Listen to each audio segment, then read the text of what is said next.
The French language is destroying Haitian society.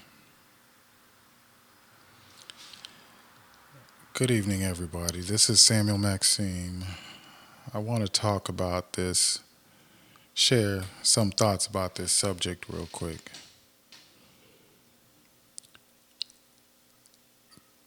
In order for me to explain how the French language is destroying Haiti and holding its people back, I want to start here with this thing right here. It's called l'Académie française, the French Academy. Let's get to know what this thing is. So, what it was established in 1635. Coincidentally, at the time, at the beginning of the transatlantic slave trade, basically around that era. And what it is, it's like a organization. It's a body of 40 persons, 40 people, and they call these people the immortals. You can read it right here. 40 members known as the immortals.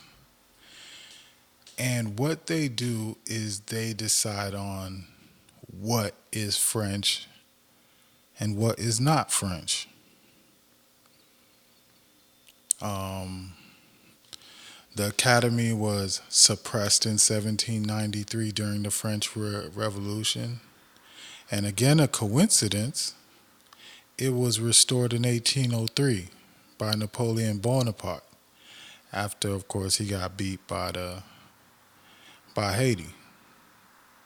They restored it. I don't think there's a coincidence to that. So what you have is this organization that basically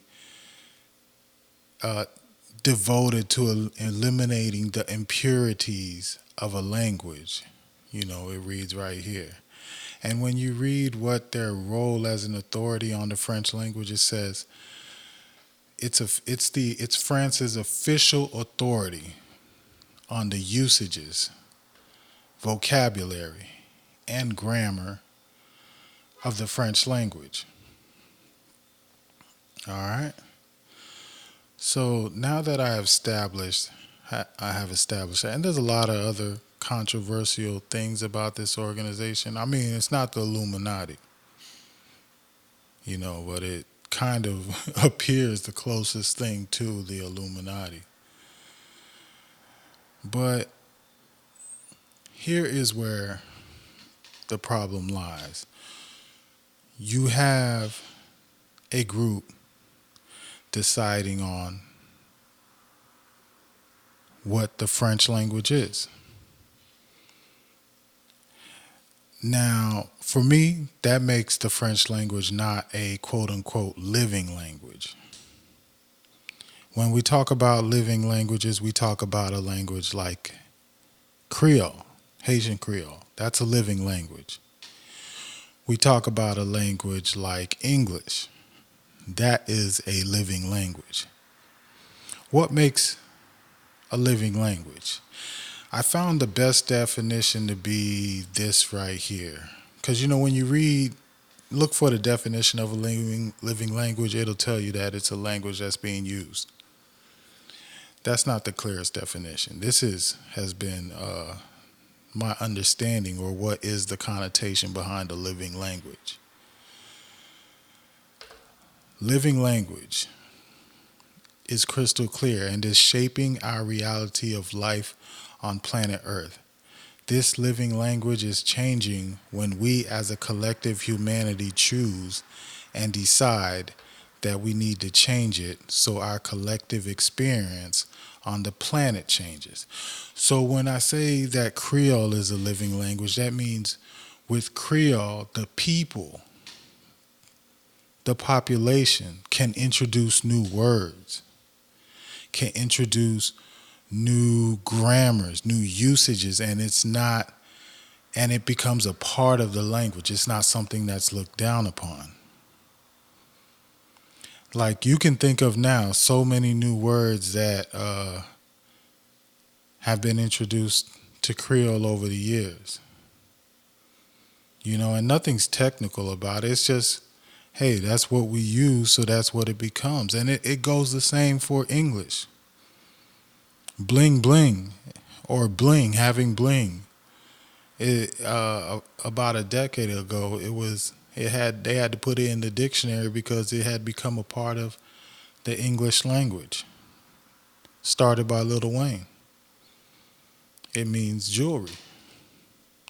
So that's what a living language could do. It allows the people to dictate what is, not a group of 40 individuals. So, and when we talk about a living language, like, English does have grammar. When you go to school, you got to learn grammar. You got to learn how to spell.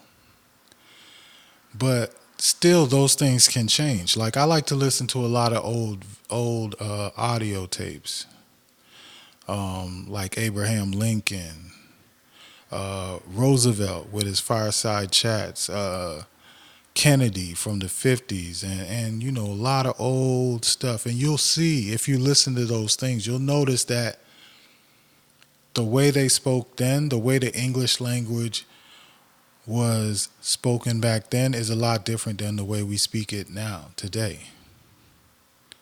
And that's okay. But when you have a select group of 40 individuals that get to choose what is and what is not French or the language to be spoken, you create what is exclusion. And that's the big problem with French. The fact that it's based on something like this, it creates exclusion. And if you even scroll down on this Wikipedia page, at one point, let's read this. The French Académie intervened in June of 2008, so not so long ago, 11 years ago, to oppose the French government's proposal to constitutionally offer recognition and protection to regional languages. And it lists right here about 8 regional languages, meaning dialects of French, because people speak them a little different in these parts of France. And the Academy stepped in and said, nope. No, we're not going to recognize that. So you got to understand, this is a very exclusive language. And how that reflects in Haiti, where, if this is an exclusive language here, then definitely in Haiti, when people call themselves speaking French, it might be a laughing stock to those in France. Because, you have 40 individuals that meet inside this little building here and say, hey, we're going to decide on what French is. They meet inside that building. And what it does is mean those are the French speakers. They're the bright minds. They're the smart minds. Now, they do share that knowledge. They produce a dictionary and or whatnot, probably even some guidelines. But who gets those guidelines? The universities. And probably not just any university, the universities that could afford new textbooks every year.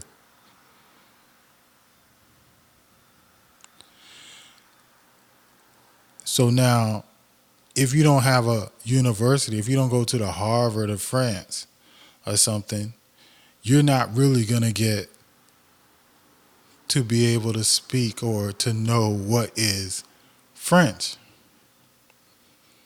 If you only have a high school education now, secondary education, then yeah, you're going to be very much delayed.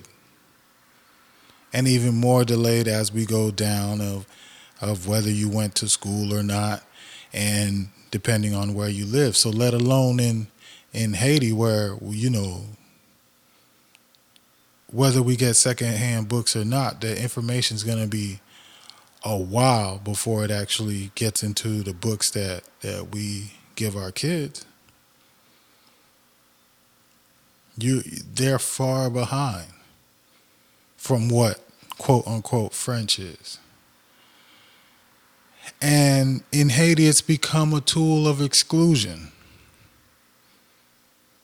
And we all know this. This isn't news that I'm giving you when I say that French is used to exclude. Everybody knows this.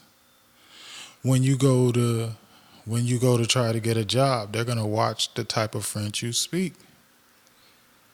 We have a senator who is speaking some real stuff. No one can argue that when Moise Jean Charles, no matter how whatever he might sound to you, but the merits of what he speaks is right. But he speaks not just he can't speak French. I remember there was a video that went viral of him trying to speak French and everybody laughed at him. So they don't take him seriously.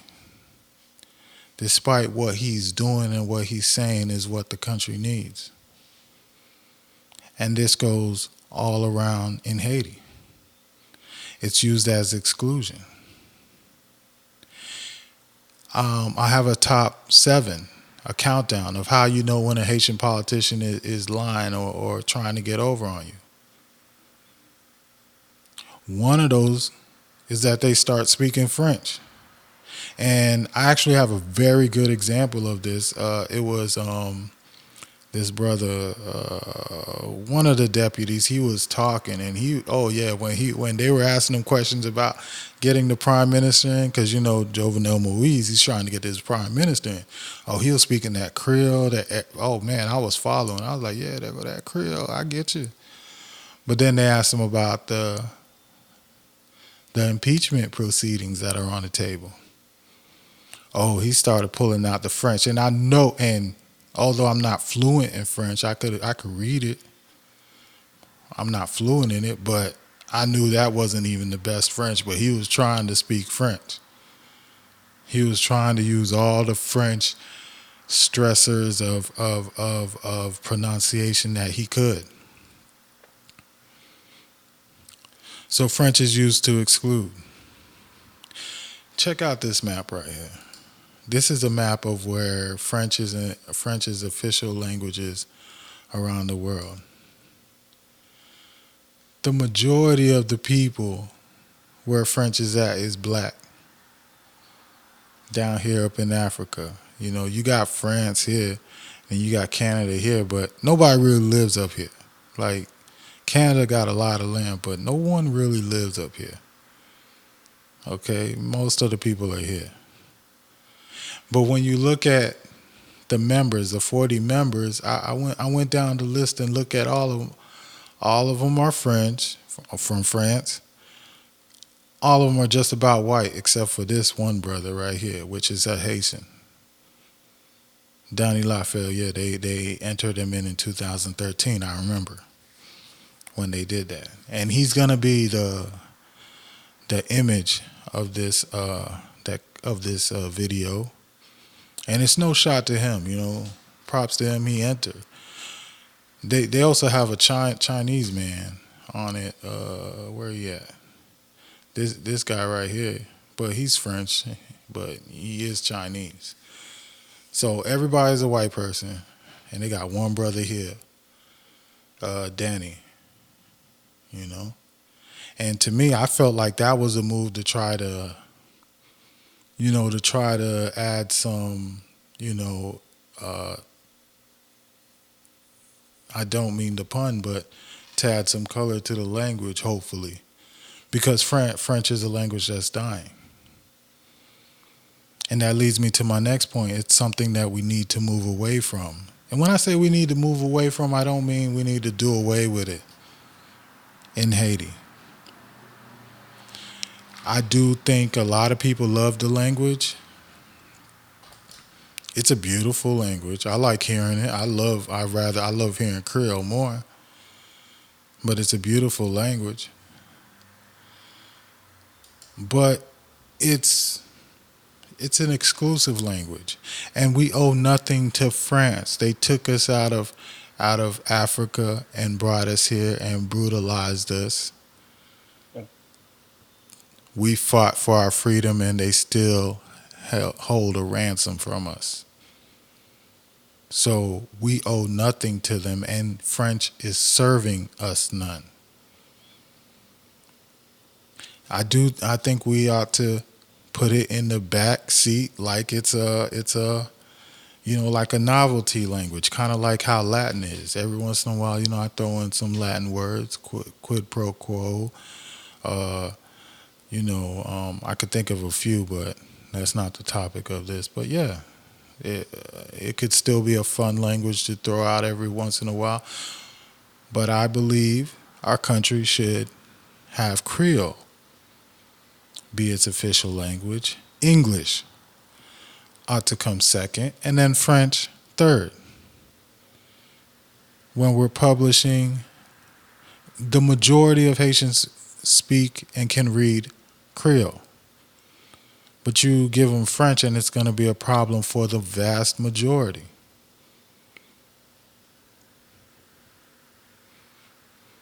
So, but yet our government continues to publish stuff in French.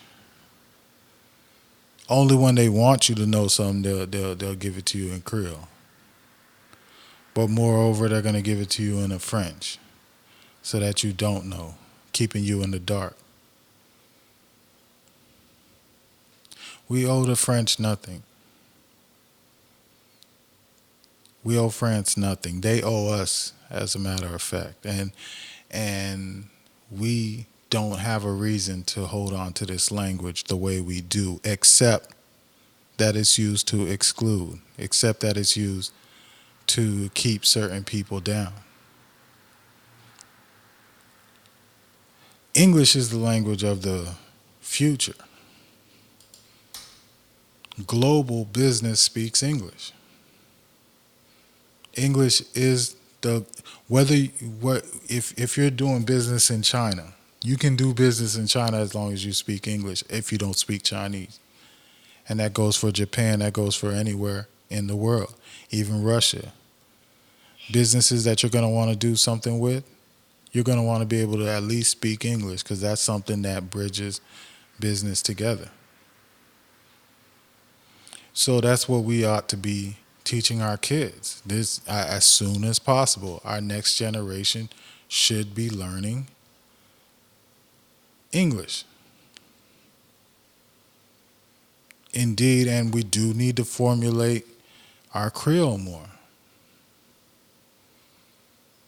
Now, I'm not saying we need to have an academy, of course, like how French has an academy, but just as English has books of grammar and, dictionaries and such. And I know there are some people that have made Creole dictionaries out there. And they need to be supported. I agree with it being from the private sector, and I agree with it in classrooms that we teach something that is standardized to bring better unity. But of course, we don't need this what we have here, what French is doing, what France is doing, having this, a cabal of sorts, telling people what the French language is and is not. We are in desperate straits, people. Haiti is in desperate straits, and we need drastic, drastic efforts to change that. And when you have a language that, in its very essence, in its very creation, is exclusive, they've been talking about exclusion and inclusion for decades in Haiti, forever in Haiti. Oh, we need inclusion. We need inclusion. Well, if our language, if our way of communicating, if the country's official language, manner of communicating is a language of exclusivity, we're not going to get there. No matter how we try, no matter how we may desire. Because what's going to happen is somebody's going to go somewhere to get a job. Somebody's going to have something to say. Somebody's going to want to write something in there, and they're going to be criticized for the manner of French they speak because there's a hierarchy for the French language, which starts with this, which is at the top, the Académie, then goes with the high universities in France, and then goes further and further down, and all the way down at the bottom is the Haitian French, and then even further down until you get to people that don't know French but are trying.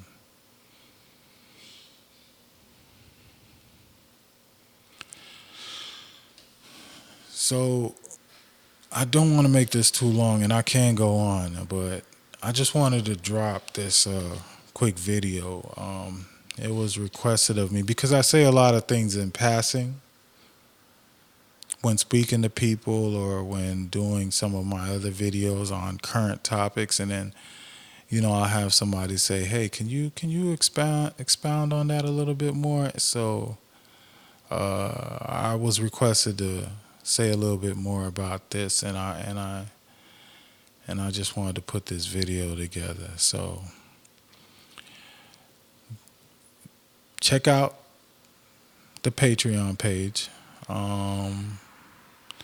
Get on it, support. We got a section on the website where, if you are on the Patreon, you're basically on our masthead as a supporter of what, myself and others who contribute are doing here at the Sentinel. Again, the YouTube page, that's where this video is going to be published. We are going to publish videos to the Facebook page, but those are going to be on delay because, we're pushing for the YouTube. What else? Coming up next summer, it's the events and dating website. It's going to be a lot of fun. Something I'm developing from scratch. I'm giving myself a lot of time. But definitely your support will help with that. The Patreon is preferred, but there is also Cash App at Samuel Maxime. And what else? And then we have Change Haiti. This is where the rubber meets the road. This is where we're going to actually do stuff. Everybody knows my frustrations with writing and not seeing actual change or not enough change happen. So I hope we can all organize together. I have an idea for our first project is to get an open government in Haiti where there's legislation which says everything that is done, every decree, every law, every proposed law, every resolution, all the minutes for meetings in the Senate and Chamber of Deputies or Council of Ministers, those things should be made available to the public and put on a website. And of course in English, Creole, and maybe French. And if a lawmaker is absent for a session, the people should be able to see that, and there should be grades rating, their attendance, whether they're on time, whether they're on late, how did they vote. Oh yeah, we're trying to do big things here, man. This is real change here at Haiti Sentinel at Defend Haiti. This is real change. This ain't just talk. I mean, it is just talk, but when you got support, it's more than that. It's a movement. It's something real, something you can count on, that we will have a Haiti where you could relax, where you could live when you come of age and you're ready for that, and your kids could go to school there. They don't have to go to school in the U.S. or in Canada or in France. They can have good schools, worthy schools in Haiti. That's what we're working for. So, thank you for listening. Please share this video, man, and share your thoughts. I'm not always right. I'm not perfect. I just share how I feel about things and my observations and contribute. Send me tips. And thank you for listening. Love you all. Goodbye.